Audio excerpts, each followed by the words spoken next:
Hey you guys, so I've got another video here where I go through one of my favourite openings and I give you a bunch of examples of how deadly and devastating it can be. And in this one we're going to be looking at the Danish Gambit, something that's very close to my heart. It's a very enjoyable opening, it's very sharp, it's very dangerous indeed. So I've actually got 12 games to share with you, and they range all the way from basically 1100 to 1300 rated opponents. And they all finish with checkmate within 20 moves. Okay, so that's my criteria. So let's go through the first moves of the Danish Gambit. So you play it as white, and you start with e4, and black responds with e5. At this level, you get that most of the time. Okay, it then continues with the center game of d4, and then center game accepted is e takes d4. And you get that again most of the time. Now with any gambit, what you're doing is you are offering up material, but it takes your opponent one move to capture each pawn or each piece, right? Now while your opponent is capturing pieces or pawns, you are developing pieces. So you get more rapid control of the board and more rapid attacking opportunities. And the Danish Gambit is particularly cool because you've just offered a pawn on d4, which your opponent has accepted, and then you do it again. So you play c3, and hopefully your opponent will accept the second pawn. Now there are a couple of ways you can go here. You can recapture with the knight and be 2 pawns down, or just 1 pawn down actually, but with your knight already developed, and that's absolutely fine. But the full Danish, as I call it, is where you play bishop to c4. So this bishop is already looking at the sensitive, soft spot that black has on the f7 square, and you can see the queen can come to here, or even to here, or to here, and back up that bishop, and you may have checkmating opportunities, right? As we shall see. Now, the ideal thing is that you want your opponent to take another pawn at this point, thinking, look, this e-pawn is not long for this world anyway. It's not going to survive. I may as well just gobble up as much material as I can. But this actually plays into white's hands, because white then recaptures on b2 with the dark squared bishop. And now, look at this. Your bishops are just slicing through this board. Okay, so let's continue with this game. We've got 12 games to get through. We won't hang around. Okay, in this one, bishop to c5, and here the queen comes out to h5. Pawn blocks the obvious checkmate on f7, which weakens the king side, and there's a fork. The queen just grabs the bishop. Pawn comes out, queen comes across, again looking at f7, knight comes in, bang. Right? That's how dynamic the Danish can be. Let's move on to the second one. Okay, here we go again. e4, e5, d4 takes, c3 takes, bishop out, takes, bishop out.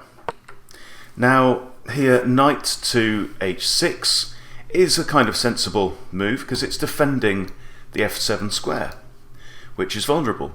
And also because this bishop has already moved to b2, you haven't got bishop takes knight. And you see that a lot in the Danish.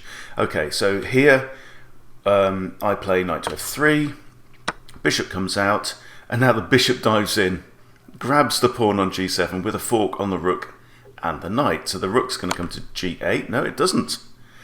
Okay, sacks his bishop, king takes, knight comes in with check, king retreats. Okay, so this is quite a nice way for black here to get out of the fork with tempo by playing a check. And now the rook does come across, and now the queen comes in to defend the bishop. That makes sense. Always good to develop a piece instead of retreating one. Rook takes for some strange reason, queen takes, knight comes in, and queen captures on f7, checkmate. So this is a player rated over 1200. And we're going to move up the ratings as we go. Let's move on to the next game. Okay, players rated 1263. This is a 5-minute blitz. normal opening moves. Okay, but here black declines the third capture and instead develops his bishop to c5. Knight comes out, d6 is played, and the queen just moves straight forward to d5 now and threatens f7. Queen comes out. You'll very often see black's queen come to one of these two squares in order to defend f7. But here we've got bishop to g5, kicking the queen. Queen now moves to g6, where it's still defending f7. And then the knight from b comes out. Black kicks the bishop. White counterattacks the queen. Queen moves out the way. And I think we could have had queen takes f7 now, which would have forced the king into the corner there, but nevertheless white decides to castle, and now the knight comes out. Dark squared bishop grabs the knight, king captures, knight comes in with check, bishop captures, pawn forward, rook across. So in a lot of these games, you get black running all over. Okay, queen grabs a pawn, rook comes in, captures rook, exchange of rooks, queen comes across. No. Okay, so the queen here is attacking f2, backed up by the bishop, but it's going to be too little too late, I'd imagine. And now this is called the dovetail checkmate. So the king is stuck with these pieces here. Obviously can't go anywhere on these lines, but also the diagonal. So his only escape square would be there, but the queen's got him. Okay, ready for the next game. Okay, this is a 30-minute rapid game with a player rated 1286. So the normal opening, bishop comes out, we have the full Danish, always nice. Now knight comes out. Now very often you'll want to develop your queen to b3 is one square, but when the knight from b has come to c6, black does have a fork by putting the knight on here. So if the queen's there, then the knight's hitting both of these, and you're going to lose your bishop-queen combination. So I do move my queen there. He doesn't move the knight to a5, instead he develops another piece. Again, knight to h6, defending the pawn. I just move my bishop forwards, bishop's developed, and now again, we've seen this before, bishop captures on g7. Just always have to keep your eyes open for capturing opportunities and forks and stuff like that. Now we have the knight fork, queen moves forward to b5, takes, and I capture here the bishop.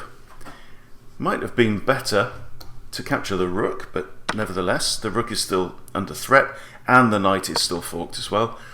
Queen comes out, so there's no immediate threat, and now I grab the knight, still maintaining the fork over there, and now knight comes out to attack the queen.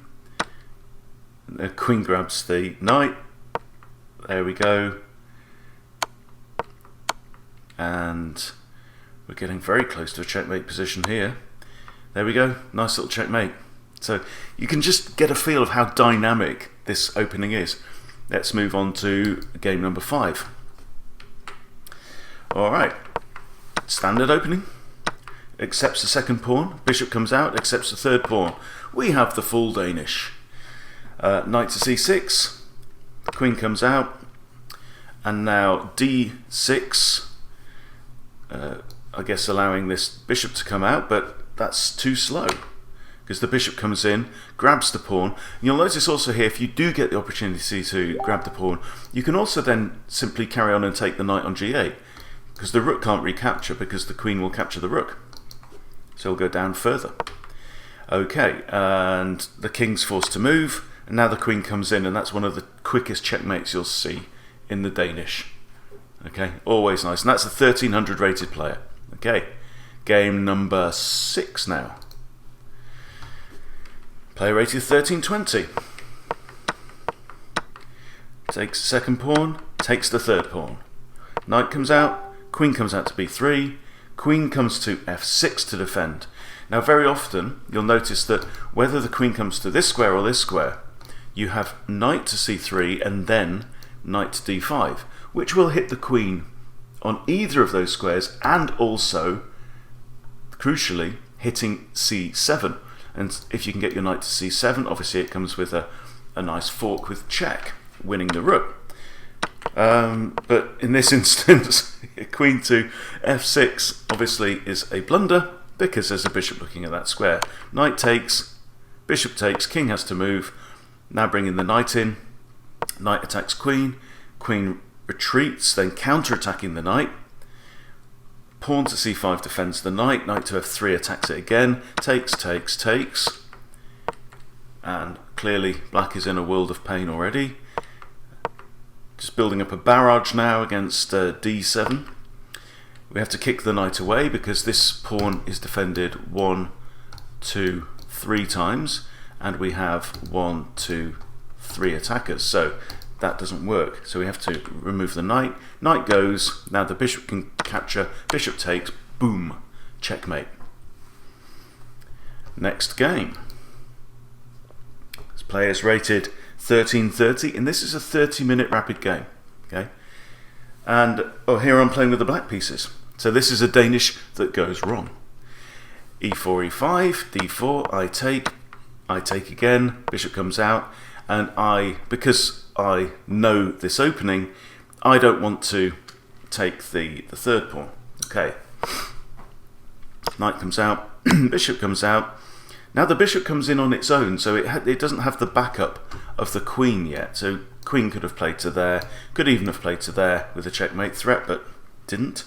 So king takes. Now the queen comes in with a check and a fork on the bishop. So the king moves and queen takes bishop. So now we are in a sharp position. Black is only one pawn up at this point, but my king has had to move already. So I bring my queen out, and now white recaptures the other pawn, so material is equal. But that allows, obviously, the queen to come forward, grab another pawn, develop the knight. Bishop comes out to attack the knight. And now bishop to g4. Now clearly, this seems to be inviting a pin on the queen, with the rook coming out there. And indeed the rook comes out. Now bishop takes knight, leaving the queen undefended, and for some reason white thinks that the best move here is to capture the bishop with their queen rather than capturing the queen with the rook, opening himself up to a rather surprising and shocking back rank mate from the queen. That's just a complete blunder there. I mean, you can see that black was starting, my position here was crumbling already, and white really did have the upper hand, and that was just one of those head slapping blunders. Okay, now we're back to the normal run of play with me as white, and my opponent's rated 1337. This is a 10-minute game. Normal opening, takes a second pawn, bishop comes out, takes the third pawn. Now knight to h6, and the bishop now drops back to c1 in order to attack the knight and remove the knight. Now pawn comes out with a discovered defense from the bishop, and now queen to f3. This is one of the several squares that the queen can use to line up against the f7 square. So queen to e7. Now whenever this queen moves out, generally you'll want to think about moving this knight in the next couple of moves with that three-way attack there. But in this instance I'm moving my bishop back to b2 to renew my threat, and of course this is now attacking the rook on h8. So the rook moves, and now the bishop comes in to pin the queen. Doesn't pin the queen, just attacks the queen. Queen comes to b4 with check, and I develop my knight to block the check and also at the same time defend the bishop on c4. Now pawn comes out, bishop takes, bishop comes out attacking the queen, queen simply moves forward one square, knight now comes out and the bishop retreats. So the knight is attacking the bishop. The bishop wants to maintain control and remove these squares from black's king. A very, very sharp position. Now bishop develops, kicking the queen, pawn blocks, bishop takes, queen takes queen. Wow. Yeah. So that was a discovered attack on the queen that black missed. Grabs the pawn, thinking, well, my bishop is protected, blunders the queen. Knight now comes out, queen comes in to attack the rook, grabs a pawn, loses a rook, bishop pins the knight. These games are just mad some of the time. And check this out. I mean, that's a nice... So what this bishop move is doing is, of course, it's pinning the king, pinning the knight to the king, and the knight is also the defender of the rook. So bishop comes out here, and now the queen can grab the rook. The knight cannot recapture because it's pinned, and because of this bishop still being here, we have check and mate. And now we're moving on. This is a player rated 1346. It's a 10-minute game. Normal takes one pawn, takes two pawns, bishop comes out, and here again he declines the third pawn and instead develops a knight to c6. Now the queen comes out to f3, thereby avoiding this knight fork. Queen to e7, knight takes c3, so you can see here the knight is on its way in. Knight now comes out, thereby defending the d5 square and preventing my knight from going there. Bishop pins the knight to the queen.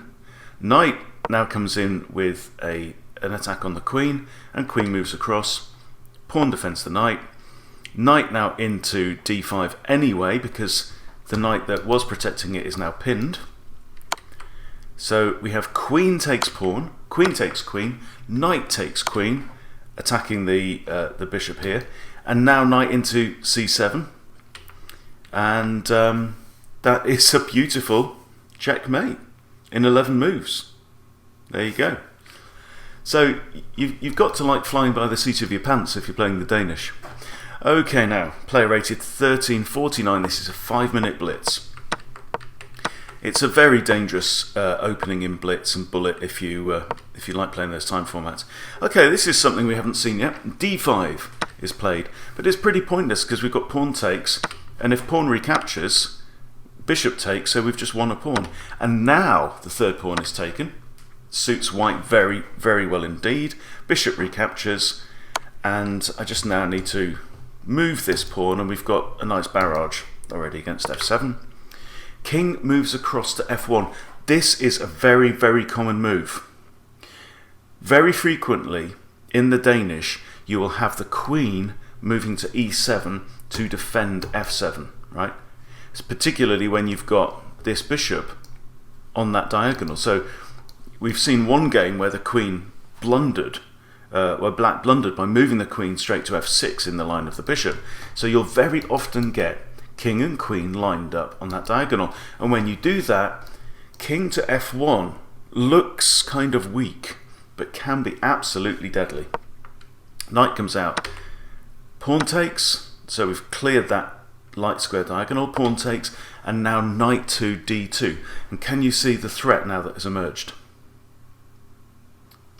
Does black see the threat that has emerged is the key question.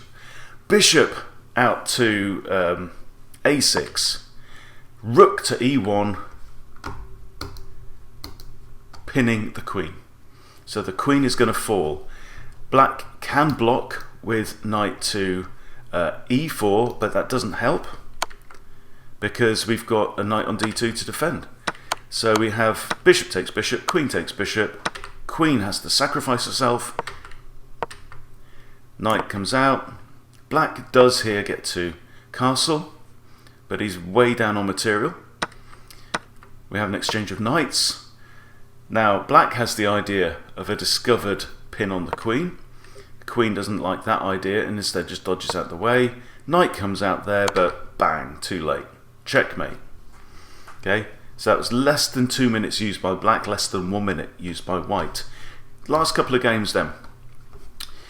10-minute game against a player rated 1359. Takes, bishop out, takes the third one, full Danish. And now f6, which is an alternative way of maybe defending that, but queen to b3 anyway, and there's a couple of threats. We've got bishop to f7 will force the king to move. Also got bishop takes the knight on g8 for free. Knight comes out. First we have bishop to f7, king has to move. Now we have bishop to a3, so this is getting very precarious. Pawn to d6 I think is just about the only move that doesn't just lose material straight away. Now we have bishop takes, and here I think black actually has to take the bishop with the rook because there's a checkmate threat. But black fails to spot that, and now we have queen to f7, checkmate. Gorgeous checkmate. So if you like these romantic, dangerous kinds of games, you're going to be in your element with the Danish. Final game, 10-minute game against a player rated 1367. I think I'm going to have to resurrect this opening and play it more. Okay, so accepts the first pawn, accepts the second pawn, bishop out, accepts the third pawn, bishop takes b2, knight to f6, queen to b3, queen comes out again to e7, we've seen all this before, and now as soon as that queen comes out, here comes the knight, knight to c3, knight takes. Now this is actually something you will be happy to see, alright? Knight takes knight, queen takes knight, and now black's thinking, who is this fool? I'm up 3 pawns, right? King to f1, remember that move. Queen notices, black notices this and moves the queen out of the way. Rook comes into e1 with check anyway, the king moves out of the way. We capture on f7. Black now prepares to fianchetto his bishop. Boom. Doesn't get much more satisfying than that. There is nowhere for that king to go, check and mate. So there you go. This is a whistle-stop tour of the Danish Gambit. You've seen a dozen games, all of which end in checkmate within 20 moves. If you've enjoyed what you've seen, if you think that these games look like games that you could enjoy playing as well, then give the Danish a spin. It's an awful lot of fun, and it's pretty good. Successful up to maybe to 2000 or so. I think there is a kind of a refutation at the top level, but no one that you play is likely to know that. So you should get some good results and some quick results. And like I say, if you like playing Bullet or Blitz, then this can be a really nice weapon to use. But even at longer format games, I think you should get some good results with it as well. So hope that's inspired you. It's inspired me that maybe I'll dust off the old Danish Gambit and give it a few more goes in the next few weeks as well. So thank you for watching. See you soon.